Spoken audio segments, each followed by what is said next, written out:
So I was at a family dinner a few weeks ago, and my uncle started talking politics. Oh, here we go. Yeah, you know how it is. And pretty soon, he was on a roll, getting louder, pulling out his phone to show everyone proofs of some conspiracy he'd seen online. Right. He wasn't discussing anything. He was preaching, just laying out this perfect poisonous narrative of us versus them. Yeah. And I watched. I saw a few people at the table nodding along, and the rest of us just kind of stared at our plates, completely silent. I was one of them. Wow. I just sat there, holding all my well-researched counter-arguments to myself while this demagoguery just hung in the air, unchallenged. And it was in that silence that it really hit me. What was that? It's not virtuous to just hold the right opinions and keep them to yourself while the crowd is wrong. You have an imperative to push back. And that's when I knew I couldn't just be an observer anymore. And that feeling, that personal recognition of the imperative to push back, that is exactly the mission for this deep dive. It has to be. Because it's not enough to just call out misinformation. We have to understand the machinery that enables that kind of poisonous narrative in the first place. Exactly, which is what we're going to get into today. We're going to explore the evolving ethical responsibilities of communicators, the content creator. And the sociological impact of these platforms, how they just flatten authority and devalue expertise. And finally, and this is the really thorny part, we have to look at the fundamental tension between, free speech principles and the absolute imperative to mitigate real-world harm.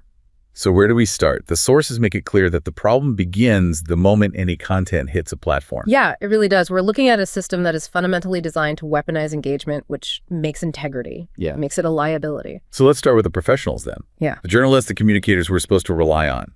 They're caught in this massive attention economy clash. Traditional journalistic norms like, accuracy, impartiality, they're just getting crushed by platform dynamics that prioritize virality above everything. It's a direct economic problem. I mean, the whole model rewards speed and engagement. So reporters, they feel this immense pressure to publish breaking news instantly. Without the time for proper verification. Exactly. They are incentivized, really, to use sensational headlines, clickbait, because if you don't get the click, you basically don't exist. It's this race for clicks, but the consequence is so much bigger than just a change in tone. It fundamentally warps the content itself. Oh, absolutely. If a story is deliberately framed to provoke outrage or fear, it just distorts reality. It deepens societal divisions and, kills the public trust that journalism needs to even function. And that erosion of credibility, that is the systemic failure right there. And the pressure, the pressure to chase those clicks, or on the flip side, the pressure to tell an inconvenient truth. It's often so asymmetrical. What do you mean by asymmetrical? I mean, it disproportionately targets the individual who acts with integrity, not the institution that's actually profiting from the lie. That reminds me of the story of the freelance journalist Katja, the one working out of Berlin. I was just gripped by her story. Right, tell me about that. She exposed a whole coordinated disinformation network. This wasn't just random trolls. This was funded by a huge industrial lobby that was just dedicated to spreading climate change denialism. She published the truth. So she upheld journalistic integrity. She did. But she immediately faced this massive professional risk. The lobbying groups she exposed, they didn't just get annoyed. They were already using their lawyers to target the very platforms that might host her work. So for her, the choice wasn't just ethical. It was about her career, her survival. It was everything. She's fighting a well-funded, coordinated lie, and that battle risks her entire source of income. That's the asymmetry. She's fighting a funded war with a slingshot. Exactly. If she pushes back, she could lose her career, while the malicious actors have, basically unlimited resources and legal cover. It makes that professional pushback feel, truly, Herculean. The sources seem to agree that the only viable strategy for professionals now is this, radical commitment to old-school values, just applied digitally. Like what? Well, absolute transparency about your sources, swift, very public correction of errors, and engaging directly with your readers to actually rebuild that trust, to remind them why a responsible press is so essential. But even if journalists act with perfect integrity, they still have to operate in a public sphere where the whole idea of knowledge has changed. Which brings us right to the sociological reality of it all. Yeah. The flattening of authority. This is where the sheer velocity of digital information just becomes destructive. Think about that example of Dr. Alistair Finch. Oh, yeah, the public health expert. Right, a veteran in his field. He gives a 30-minute, nuanced interview on complex epidemiology. It gets maybe 50,000 views. Which isn't bad. It's not bad. But then a charismatic lifestyle blogger posts a 60-second video claiming you can detox from a virus using celery juice. And that video gets 8 million views. 8 million. It's not just that the blogger has a bigger audience. The whole digital sphere has completely flattened the authority landscape. Dr. Finch's 4 decades of specialized knowledge holds less weight than an influencer with catchy music because the algorithm rewards that instant emotional connection, not accuracy. So the expert voice becomes just irrelevant, like your well-researched arguments at that dinner table. Exactly. It's just noise. And this whole phenomenon, it actually has a specific name in the research: truth decay. Truth decay. That sounds insidious. It is, because it's more than just people having wrong facts. It's the gradual systemic erosion of respect for objective facts, for evidence, and for the opinions of experts. So what are the symptoms? The research laid out 4 really clear characteristics, right? It did. The first one is a growing disagreement about the most basic facts. We're talking established historical events, scientific evidence. We no longer share a common reality. Which is terrifying. If we can't agree on what happened yesterday, how can we solve a problem tomorrow? Exactly.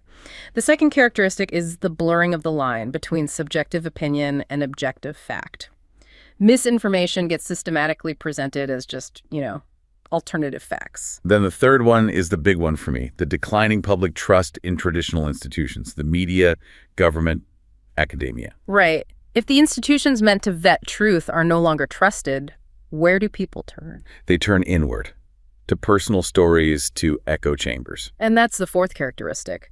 Emotional appeals now carry way more weight than rational, documented arguments. If it feels right, it must be true. And the algorithms just pour gasoline on that emotional fire.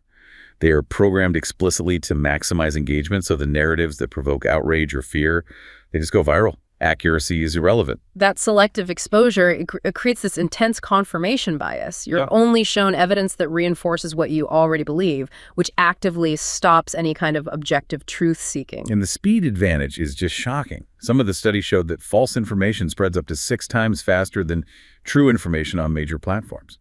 6 times faster. The very delivery mechanism is tilted toward division. And this isn't some theoretical vulnerability. It's actively exploited.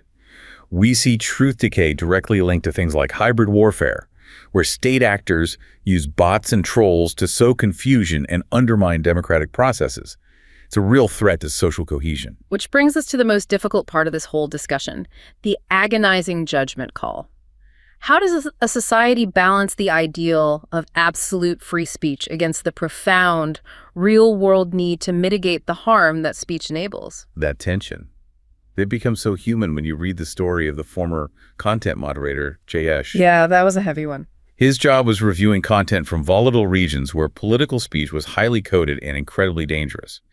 He might see a video of a local politician using dehumanizing language, calling a minority group termites that needed to be cleansed. That's classic stochastic terrorism. It's speech designed to incite violence without giving a direct order. And Jayesh had minutes to decide. Does he remove the video and risk being accused of censorship by activists in California, or does he leave it up, knowing he could be enabling actual bloodshed in the streets a few days later? That story just illustrates the massive gap between a philosophical debate in a university and the daily reality of content moderation. The stakes are immediate. They're physical. So how do legal frameworks even try to handle this impossible balance? Let's look at the 2 big approaches. In the U.S., you have Section 230. Right. Section 230 of the Communications Decency Act from back in 1996, it really reflects that early internet strong free expression ideal. It gives platforms broad immunity from liability for third-party content, right? Broad is an understatement. It was originally meant to encourage platforms to moderate the worst stuff without fear of being sued for editing, but it's evolved into this massive economic shield. And that shield is absolute, even in really noxious cases like platforms being used to facilitate sex trafficking or amplifying terrorist recruitment materials. And the consequence of that near absolute immunity is that platforms can minimize their investment in high-quality content moderation. They have very weak incentives to promote quality content because the liability shield just outsources the societal damage. Now, contrast that with the European Union's approach. Yeah.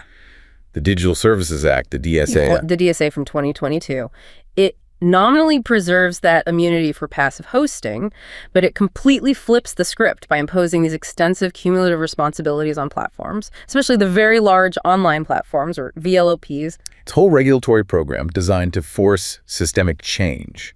What does it actually do? Okay, so first, it requires extensive transparency. Platforms have to disclose exactly how their algorithmic and human moderation works. No more black boxes. Second, and this is critical, the big platforms have to perform annual systemic risk assessments. So they have to look beyond just financial risk. Way beyond. They have to assess risks to civic discourse, public security, even physical and mental well-being.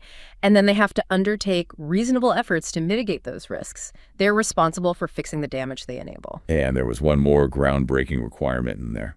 The biggest one. The DSA requires the major platforms to make available a recommendation system that is not based on profiling you. Wow. So it directly attacks the engagement engine. It does. So instead of the personalized feed that just reinforces your biases to get outrage clicks, they have to offer an alternative, like a chronological feed. It means the algorithm is no longer the sole driver of what you consume. That distinction, U.S. immunity versus EU mandated responsibility, that's a profound difference in legal philosophy. It is. But ultimately, governments and platforms, they can only set the boundaries. The responsibility always shifts back to the individuals creating the content, the influencers, the everyday people with huge audiences now. And the research is so clear on this. We have to adopt a specific ethical code if we want to push back and reverse truth decay. First is accountability. If you create content, you have to be open to admitting and correcting mistakes as quickly as possible. You take responsibility, you don't just delete the comment thread. Second is trustworthiness and expertise. You have to be honest about the limits of what you know. If you're a travel blogger, don't pretend you're a virologist.